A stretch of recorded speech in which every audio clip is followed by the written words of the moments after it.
La vraie vie, c'est oser entreprendre. B2B avec Groupe Mutuel.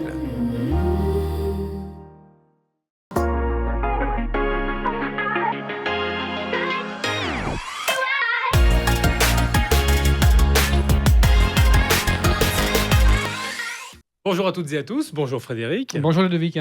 Ravi de vous retrouver comme chaque semaine ici sur les chaînes Carac pour parler économie et des acteurs de l'économie. Aujourd'hui Frédéric, où allons-nous? On va parler de la société Braco. Vous connaissez Braco, Ludovic? Ça me dit quelque chose mais ce n'est pas très connu. Non, je vous en veux pas parce que c'est une entreprise assez discrète. Pourtant, elle est centenaire ou presque centenaire.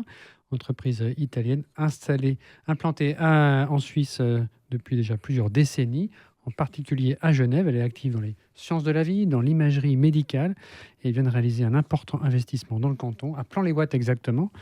Et on va recevoir non pas la CEO parce que malheureusement mon italien n'est pas assez bon, mais à la place le responsable de la recherche et développement parfaitement francophone, lui. Oui, aujourd'hui nous recevons Thierry Bétinger qui est directeur de la recherche et développement chez Braco.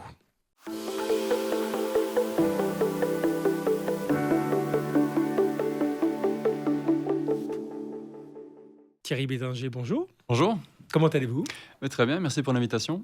Merci à vous d'avoir accepté d'être au micro aujourd'hui de Carac en notre compagnie pour ce B2B qui va s'intéresser donc à cette entreprise. Mais avant de parler de Braco et de ses investissements et de ce nouveau site sur Plan-les-Ouates, on va parler un peu de vous, si vous êtes d'accord. Oui, volontiers.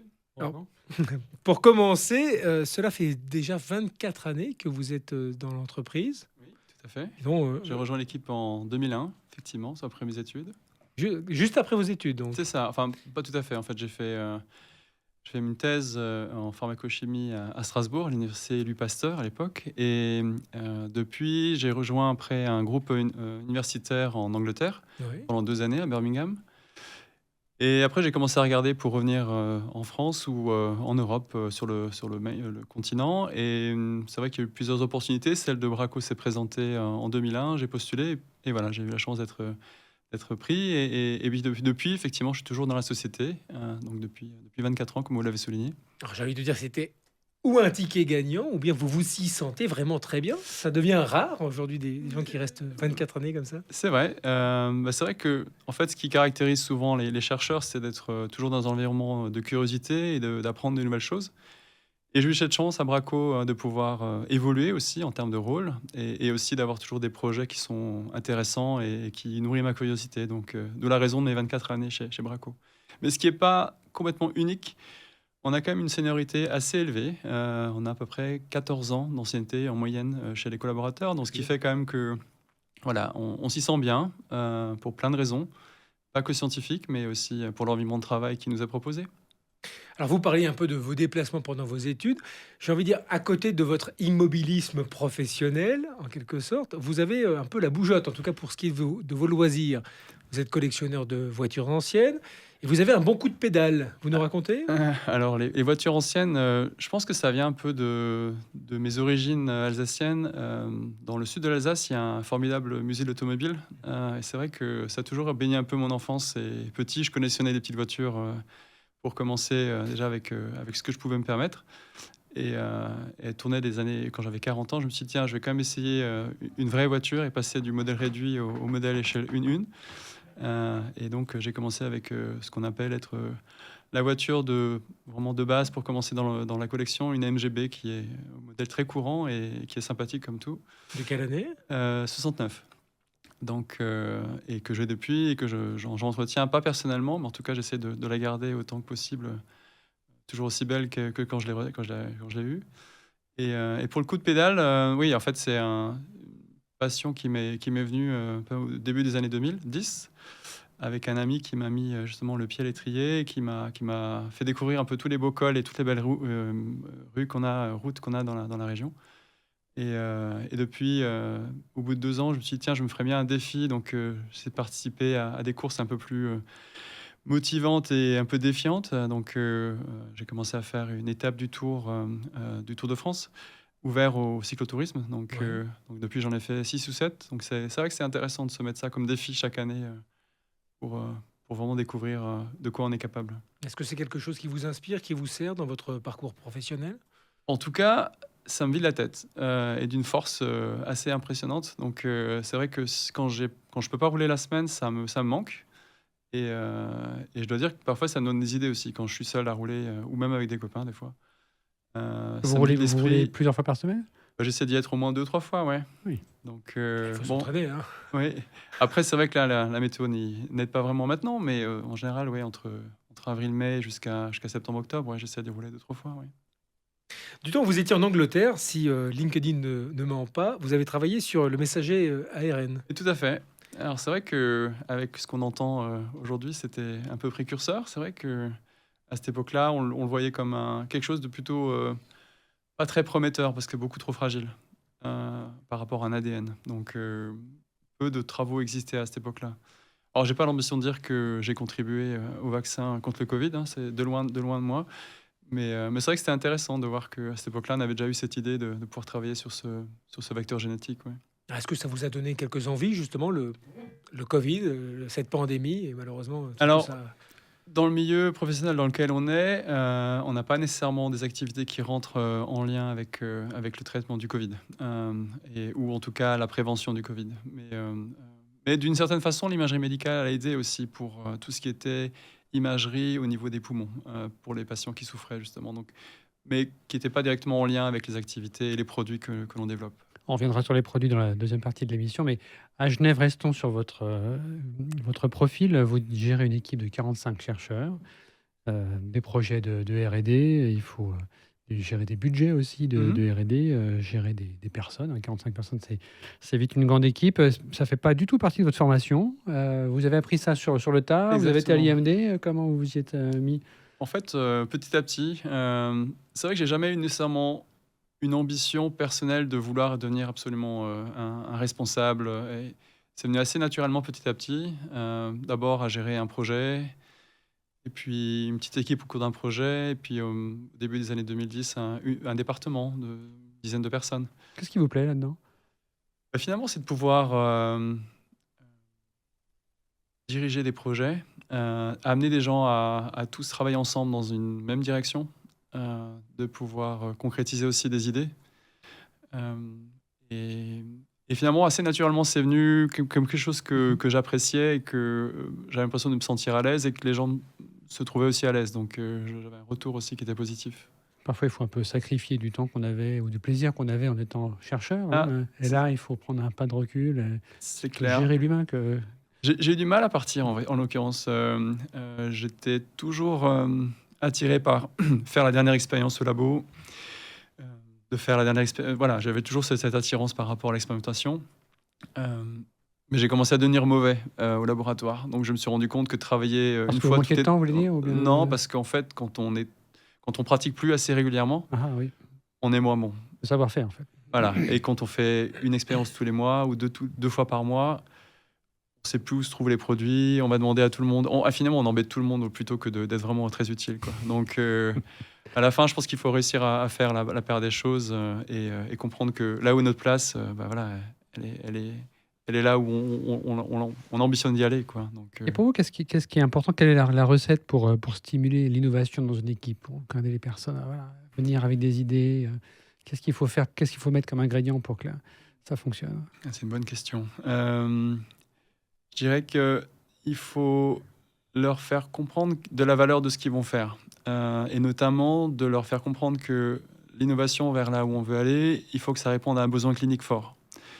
Et Il y a un marché à la fin, éventuellement. Et c'est vrai que le besoin clinique étant relié avec le marché, on a des fois des idées, mais qui ne répondent pas nécessairement à un besoin. Donc, c'est des fois de faire accepter aux chercheurs qui peuvent avoir de bonnes idées que ça ne va pas déboucher sur un projet, ou un produit en tout cas. En tout cas, c'est la finalité d'une entreprise, une industrie. Ce qui n'est pas le cas d'un milieu académique, par exemple, pour lesquels les deux types de recherche sont complémentaires, j'ai envie de dire. Mais c'est vrai que dans notre cas, il faut vraiment qu'on ait un projet et un produit qui arrive à répondre à un besoin des médecins. Finalement, la question du sens est un peu au cœur de votre attitude professionnelle. Tout à fait. C'est vrai que on a la chance de travailler dans un environnement qui est hyper motivant, parce que justement, on sait ce à quoi notre travail correspond, et on voit que on a vraiment toujours le patient en tête. C'est vraiment ça qui nous drive et qui nous amène à amener des projets et à proposer de nouvelles idées. Alors en ce moment, dans l'actualité, il y a certains noms qui reviennent souvent, et notamment le nom d'Elon Musk. Lui, il investit beaucoup, notamment dans la recherche, pour développer de l'innovation. Mhm. L'entreprise Neuralink, c'est une entreprise qui décide de véhiculer un peu des idées proches du transhumanisme. Mhm. Est-ce que c'est une réalité à laquelle les sciences médicales prennent part aujourd'hui, directement ou indirectement? Alors c'est vrai que le cas d'Elon Musk est particulier de par, j'allais dire de par ses succès, parce qu'il ne faut pas le cacher. C'est Bien quelqu'un sûr. qui a quand même une grande capacité à faire bousculer les choses. Je pense que SpaceX est un très bon exemple. Dans le monde du médical, donc son approche est peut-être pas tout à fait comme celle que j'aurais moi. En l'occurrence, il veut aller loin. Je pense qu'il y a peut-être... C'est toujours la difficulté de trouver la bonne limite entre aller vraiment vers le besoin médical. Je pense par exemple à des personnes qui peuvent souffrir de maladies neurologiques. Mhm. Et le travers, c'est toujours que la technologie peut potentiellement, si elle est mal utilisée, aller vers des choses qui sont peut-être pas vraiment souhaitées. Aller sur le contrôle potentiellement et aller sur... et c'est là où la difficulté, elle est vraiment là. C'est de pouvoir vraiment trouver la limite dans toute nouvelle technologie entre ce qui est éthiquement acceptable et ce qui va peut-être un peu trop loin par rapport justement à ce côté éthique, quoi. Donc l'activité Neuralink, je ne la connais pas dans les détails, mais c'est vrai que j'ai cru comprendre qu'il y avait déjà eu des premiers patients qui avaient été implantés Ouais. avec des Un premier. sensors. Et j'ai pas nécessairement eu des retours donc je ne vais pas trop commenter dans le sens où je ne connais pas ce sujet vraiment à fond, mais je serais plus en même m'intéresser à des technologies telles que celle-là pour aller vers soigner des patients qui souffrent par exemple de paralysie. Il y a un groupe très, très à la pointe à Lausanne justement qui travaille sur ce sujet-là. Qui a fait un Onward, exosquelette là, qui permet... et là par contre là je suis impressionné par les travaux qui déroulent et ça m'intéresse plus ce genre de travaux que des coups d'éclat un peu à la Elon Musk dans ce domaine, quoi. On peut comprendre donc à titre personnel en tout cas, et votre réflexion, et je la partage. C'est vrai que la question entre expérimenter pour l'expérience ou alors mettre du sens dans ce que l'on fait, c'est important. Pour terminer, concernant votre portrait à vous, quel est le regard que vous portez sur le futur, sur ce qui arrive? C'est vrai que de grands débats, de grandes questions sont posées pour les générations futures, la génération présente également. Quel est votre sentiment, vous, en qualité de chercheur et de prenant parti? Alors, j'ai envie de reprendre un peu la maxime de la ville de Genève. Donc, c'est après les pénombres, la lumière. Donc, je reste optimiste. Je pense que la technologie, bien utilisée, pourra toujours faire qu'on arrive à apporter quelque chose d'intéressant et d'utile pour l'humanité. Mais c'est vrai qu'on a de gros défis devant nous et on a besoin certainement de mieux réguler la façon dont on utilise cette technologie et comment on l'exploite. Ce qui n'est pas chose aisée parce que entre le moment où on commence à imaginer comment la réguler, la technologie a tellement progressé que on est déjà un coup en retard. Donc je ne cache pas que c'est quelque chose de très compliqué à mettre en place. Mais je reste optimiste que pour l'homme, il y a en tout cas du côté médical, ce sur quoi je peux peut-être plus me prononcer. Il y a des grandes avancées qui vont arriver dans les 10 prochaines années et qui vont permettre de traiter encore mieux les patients qui ne le sont aujourd'hui. Donc, La transition est donc toute faite. Place maintenant à Braco et faisons le portrait avec vous, Frédéric.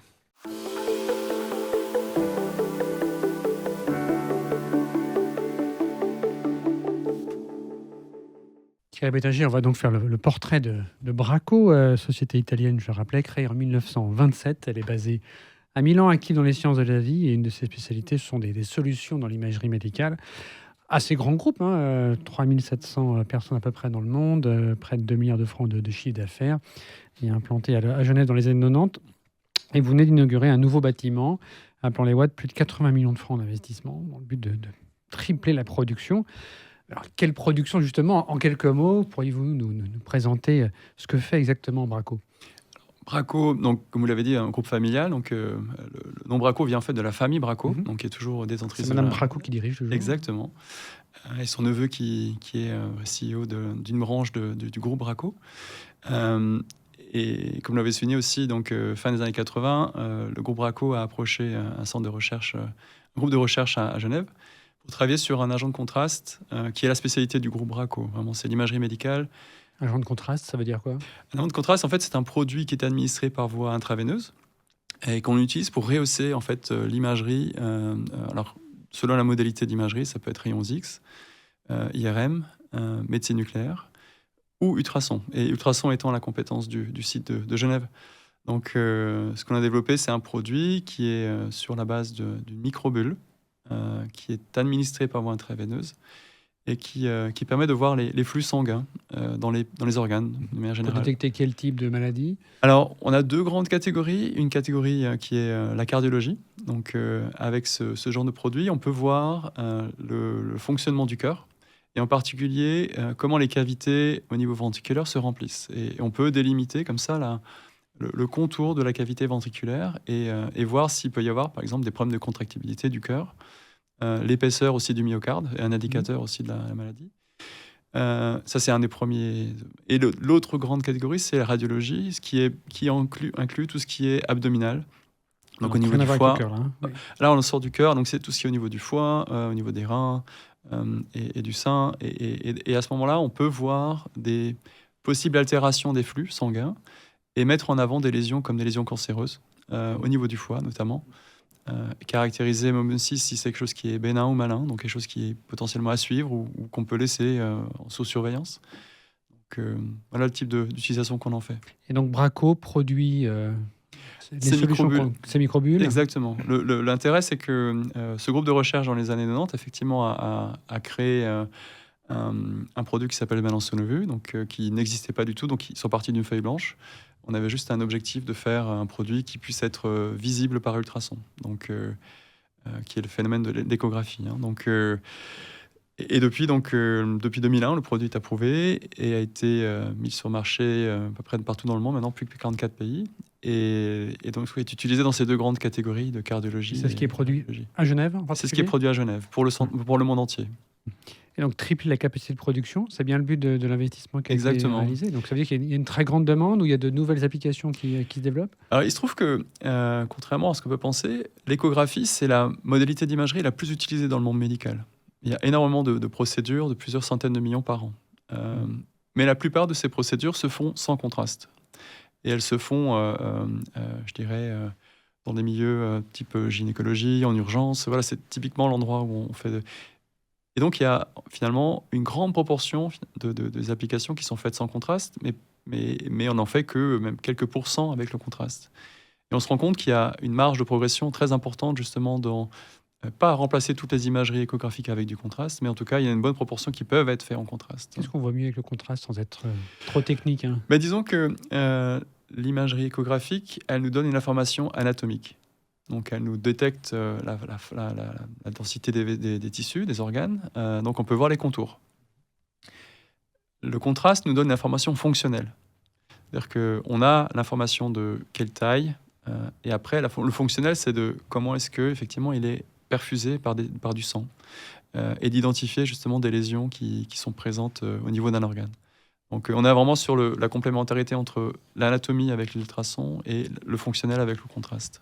Donc ce produit que vous livrez, ce sont des bonbonnes de gaz finalement. Ah non. Alors, ce qu'on livre, c'est un petit flacon qui fait à peu près 10 millilitres de contenance et qui contient un produit qui est sous forme de poudre et qui est prêt à être préparé par l'ajout d'une solution saline, de NaCl. Donc, on rajoute 5 millilitres et on obtient une solution laiteuse d'un produit qui est injectable par voie intraveineuse. Et c'est un peu la spécificité de notre produit, c'est qu'on a un produit qui est lyophilisé, donc qui est sous forme sèche. Alors, là, vous allez augmenter votre production. Pourquoi avoir choisi la Suisse et pas ailleurs? Est-ce que ça ne serait pas plus rentable d'aller ailleurs? Alors, moi, si j'avais à choisir, j'aurais choisi la Suisse, évidemment, parce que je suis basé ici. Mais évidemment que le site... Vous avez eu votre mot à dire? Non, pas dans ce choix-là. Parce que le choix a été pris quelque chose comme dans les 2017-2018. Ah oui. Et c'est vrai que c'est des projets qui sont longs, mais je vous expliquerai pourquoi si vous souhaitez. Donc le choix de Genève a été pris en balance avec d'autres pays, parce qu'évidemment, nos deux grands autres pays, c'est la Chine et les États-Unis. Et finalement, le choix s'est porté sur Genève pour garder toujours cette proximité entre les équipes de R&D et les équipes de production. parce qu'en fait, le site de Genève est structuré en 2 équipes qui travaillent main dans la main. Et finalement, c'est un atout d'avoir les 2 équipes ensemble, parce que tout ce qu'il y a comme résolution de problèmes par rapport à la production, d'avoir les équipes qui ont développé le produit juste à côté et ils connaissent le produit par cœur parce que ils ont commencé à le développer depuis zéro. C'est un atout parce que justement ça permet de solutionner les problèmes qu'il peut y avoir en production et aussi des nouvelles applications, des nouvelles packaging. On est à côté, on est là, donc on travaille la main dans la main. Sur le site de Bracco, on lit qu'il y a une dizaine de centres de recherche à travers le monde. Celui de Genève est donc particulier, ça n'aurait pas pu être répliqué ailleurs. Le centre de recherche Et la production à côté, alors c'est vrai que c'est pas si simple à délocaliser, c'est une façon de fabriquer qui est compliquée. Donc on souhaitait également garder les équipes qui travaillent actuellement sur la ligne existante toujours partie prenante de la nouvelle ligne qui a été fabriquée. Donc il y a un savoir-faire qui est vraiment unique, qui est vraiment très spécifique au produit, qui fait que on a commencé une histoire, on la continue à Genève. Et quelle place occupe la Suisse dans le groupe? Vous êtes presque 120 personnes à Genève. À Genève, on a aussi un groupe qui est le siège qui est dans le Tessin, à Cadempino. Et alors, il a une importance en termes de business qui est raisonnable, mais qui est évidemment à la grandeur du pays, ce qui m'a l'air assez étonnante. En fait, le produit Sonovu est rapporté à la population et le plus vendu en Suisse. Donc c'est assez étonnant. Évidemment, en valeur absolue, c'est pas le cas quand on compare à la Chine ou les États-Unis, mais donc c'est un pays qui est porteur. Donc il y a un vrai aussi. marché local. Il y a un marché local, tout à fait. Mais l'essentiel de la production sera exporté. C'est ça. Alors je peux pas vous donner le pourcentage, mais on est au-delà de 90% effectivement qui est exporté. Il y a peu de chiffres sur le groupe Bracco, groupe familial. Quel est on imagine que c'est un groupe rentable. Est-ce que c'est une marge comme celle qu'on voit par ailleurs dans la pharma d'au moins 40%? C'est ce genre de chiffre? Non, pas 40%. Justement, aujourd'hui, j'ai vu qu'il y avait un article qui était sorti dans le courrier de la CERA du CEO qui faisait justement une interview. Il parlait d'une marge sur pratiquement 2 milliards de chiffre d'affaires, d'une marge de 270 millions de francs suisses. Donc voilà, pour donner un ordre d'idée, quoi. Et la croissance du groupe, elle est comment en ce moment?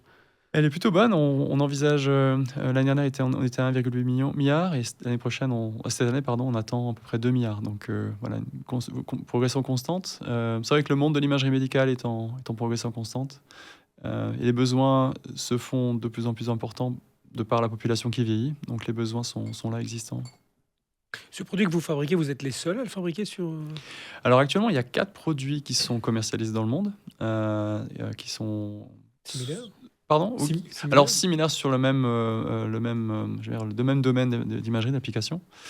Pas la même technologie, pas la même concurrent composition. américain, européen? Alors, il y en a un qui est basé aux États-Unis, effectivement, Lantheus, et une autre société qui est très connue, General Electric, donc gros groupe, qui a les 2 autres produits. Donc voilà.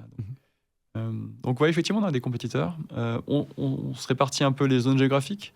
Donc pour l'instant, on est vraiment dominant en Chine, par exemple.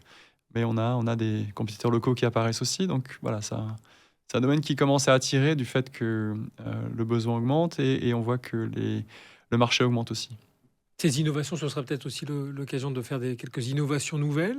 Il y a de nouveaux marchés qui se profilent. Alors, c'est la particularité du site de Genève, c'est que on a une équipe de pratiquement 45 personnes et on a la chance de travailler sur un outil qui est la microbulle, qui est formidable pour un chercheur, en tout cas, parce que on a aujourd'hui donc Sonovu qui est sur le marché et on est en train de développer des produits pour aller plus loin que la simple imagerie de perfusion. Et on a un projet qui est avancé en phase 2. Je vous ai familier avec les études cliniques. Il y a 3 phases. Voilà, exactement. La première, vraiment, on découvre. Deuxième, on commence les études cliniques. Voilà, première, on découvre à une petite échelle, entre 10 ou 20 patients. Deuxième, on commence à aller plus en avant sur une échelle de 300, 400, 500 patients pour aller sur différentes indications cliniques d'utilisation dans différents types de patients. Et la phase 3, c'est dans le but d'avoir une autorisation pour une indication bien spécifique. Et on est sur le point de rentrer en phase 3, justement, en 2025, en Chine et on espère aussi aux États-Unis. Donc, discussions assez poussées avec les autorités pour définir de... Pour les mêmes types de sujets, cardiologie Alors là, de manière intéressante, on a la chance de pouvoir développer un produit qui aura des capacités d'imagerie moléculaire. Donc là, on va aller dans une finesse d'analyse qui est plus poussée, parce que ça nous permet d'identifier la présence de biomarqueurs exprimés au niveau des vaisseaux. Et ces biomarqueurs sont associés à des pathologies type angiogenèse qui sont impliquées dans l'inflammation et le cancer. Donc, l'étude clinique qu'on a fait, par Oncologie exemple... a un gros marché. Évidemment. Et là, par exemple, on était sur des cancers de la thyroïde, cancer du sein, cancer des ovaires. Donc, voilà, des choses qui sont plutôt porteuses. Donc ça, c'est pour 2025. Ça, c'est pour 2005 pour commencer les études cliniques qui vont s'étaler sur 2 bonnes années pour réussir à obtenir tous les résultats et analyser ces résultats. Avant de conclure, quelques mots sur les conditions cadres. Vous avez expliqué pourquoi vous investissez ce centre de production ici à Genève. Il y a plein de tensions en ce moment entre Berne et Bruxelles pour maintenir l'accès au marché européen. On a vu que l'accord de reconnaissance mutuelle pour la medtech n'a pas été renouvelé. Vous estimez que c'est vraiment important qu'on stabilise cette relation, ou bien on peut s'accommoder d'un peu de dysfonctionnement parce que l'accès au marché américain sera meilleur ou sera plus prometteur? Non, je pense que c'est important pour le monde de des life science d'être toujours intégré dans le marché européen et d'avoir des régulations qui sont équivalentes. Alors la chance qu'on a, c'est que pour tout ce qui est médicaments, parce que notre produit est caractérisé comme un médicament et pas comme un medical device, dispositif médical, on a une reconnaissance entre Swissmedic et les autorités européennes. C'est vrai que c'est plus compliqué pour les dispositifs médicaux aujourd'hui. Et donc, pour moi, il est important qu'on négocie un bon accord et un accord pour permettre notamment l'accès à tous les fonds européens qu'on peut avoir sur la subvention de la science. Donc, InnoSuisse, heureusement, nous soutient dans cette période intermédiaire. Mais ce que l'on voit assez étonnamment, c'est des accords, ou en tout cas des rapprochements qui se font entre 2 pays, entre la Suisse et un pays européen. Notamment la Hollande. On voit qu'ils poussent beaucoup à justement essayer de créer des ponts entre des centres de recherche. Et c'est de fait de sorte que des subventions nationales de chaque pays finalement supportent ce genre de projets qui sont dans des consortiums. Donc on voit que le besoin il existe et ça serait dommage de se priver d'un tel vivier en Europe de la Suisse, parce qu'il y a des groupes de recherche formidables, autant académiques que même au niveau start-up et industrie. Donc, on verra comment ça évolue. Merci Thierry Bettinger. Vous avez pu le constater grâce à Thierry Bettinger aujourd'hui, le futur est certainement installé en grande partie à Genève. Mais avant de vous libérer et de partir, on vous a gardé le meilleur pour la fin. C'est évidemment le questionnaire de Proust auquel il va falloir vous plier. Merci beaucoup Frédéric. Merci Ludovic. On se retrouve la semaine prochaine. Absolument.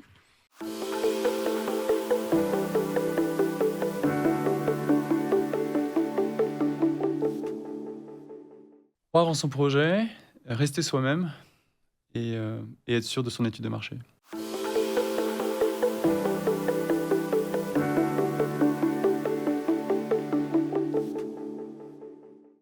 Un livre, un masque et un tuba et des lunettes.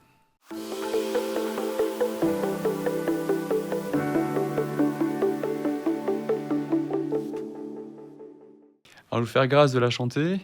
Par contre, c'est Phil Collins, Face Value.